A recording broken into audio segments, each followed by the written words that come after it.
नमस्कार दोस्तों, आपका बहुत-बहुत स्वागत है मेरे यूट्यूब चैनल एसआर के जॉब में। आज मैं इस वीडियो के माध्यम से बताने वाला हूं कि जो टाइपिंग सीखना चाह रहे हैं या फिर जो टाइपिंग सीख लिए हैं और वो अपनी स्पीड को बढ़ाना चाहते हैं, तो किस प्रकार से अपनी स्पीड को बढ़ा सकते हैं। तो चलिए वीडियो को स्टार्ट करते हैं। टाइपिंग के लिए मैंने यहाँ पर कुछ सुझाव बताया है, उन बिंदुओं को आप ध्यान में रखकर टाइपिंग करेंगे तो निश्चित रूप से आपका टाइपिंग स्पीड बढ़ सकता है। तो पहली बात आपको ध्यान में रखना है कि कभी भी टाइपिंग मास्टर पर आपको टाइपिंग नहीं करनी है, और टाइपिंग जो करनी है आपको नोटपैड में करनी है, एमएस वर्ड में करनी है, लिब्रे ऑफिस में करनी है। दूसरा पॉइंट है ये है।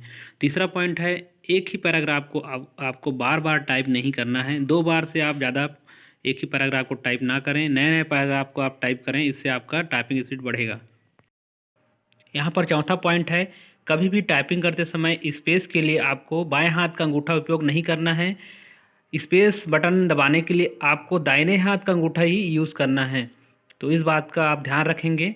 टाइपिंग करते समय कभी भी अपने हाथों को कीबोर्ड कीबोर्ड के सहारे या फिर टेबल के सहारे रखकर आपको टाइपिंग नहीं करना है।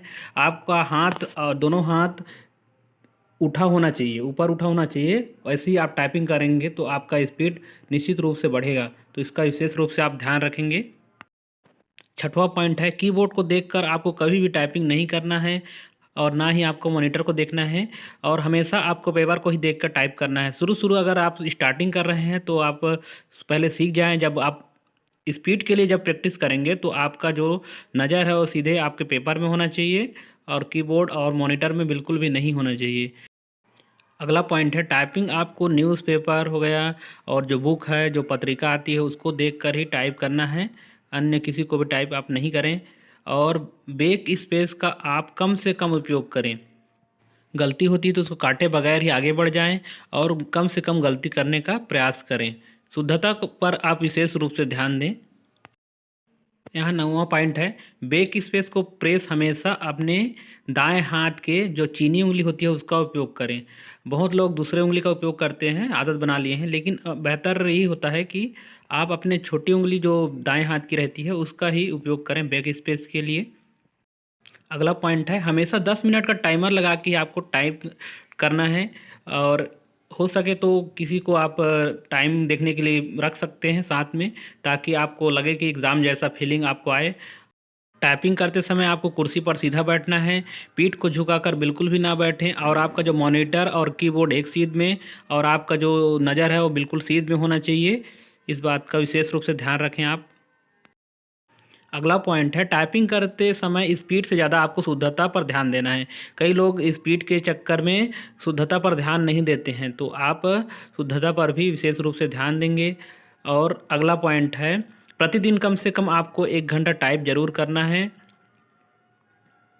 और तेज़ और शुद्ध टाइपिंग के लिए आपका जो नाखून है वो छोटा होना चाहिए। क्या होता है, जो नाखून होता है उसकी सेंसिटिविटी कम होती है, तो आपको फील नहीं हो पाता है कि मैंने इस की को प्रेस किया है या नहीं, इसलिए आपका नाखून है छोटा होना चाहिए। और नाखून बड़ा रहेगा तो आपको टाइपिंग में भी डिस्टर्ब होगा, तो आपका नाखून बिल्कुल छोटा होना चाहिए। सुबह सुबह टाइपिंग शुरू करने से पहले आपको हाथ और कंधे का सूक्ष्म व्यायाम करना चाहिए। क्या होता है, सुबह सुबह हाथ में जकड़न रहती है, तो उसका आप थोड़ा व्यायाम कर लेंगे तो आपका हाथ अच्छे से प्ले करेगा, तो आप अच्छे से टाइपिंग कर पाएंगे। इन सभी बातों के अलावा और भी बातें हैं, जैसे आपको टाइपिंग के एग्ज़ाम के दिन आपको घबराना बिल्कुल भी नहीं है, और आपको खाली पेट नहीं रहना है। अच्छे से भोजन आप कर लिए रहेंगे, अच्छे से पानी वगैरह पी कर ही टाइपिंग एग्ज़ाम देने जाएंगे, और आपको घबराना बिल्कुल भी नहीं है। इन सभी बिंदुओं को ध्यान में रखते हुए अगर टाइपिंग प्रैक्टिस करेंगे आप, तो बिल्कुल भी आपका स्पीड बहुत अच्छे से आ जाएगा और आप कोई भी टाइपिंग एग्ज़ाम पास कर सकते हो। तो उम्मीद करता हूँ यह जानकारी आपको अच्छी लगी होगी। जानकारी अच्छी लगी होगी तो मेरे वीडियो को लाइक करें, शेयर करें, और जिन्होंने भी अभी तक मेरे चैनल को सब्सक्राइब नहीं किया है वो मेरे चैनल को सब्सक्राइब कर लें और बेल आइकन को भी दबा दें, ताकि जो मेरे आने वाली वीडियो है उसका नोटिफिकेशन आपको सबसे पहले मिले। बहुत बहुत धन्यवाद।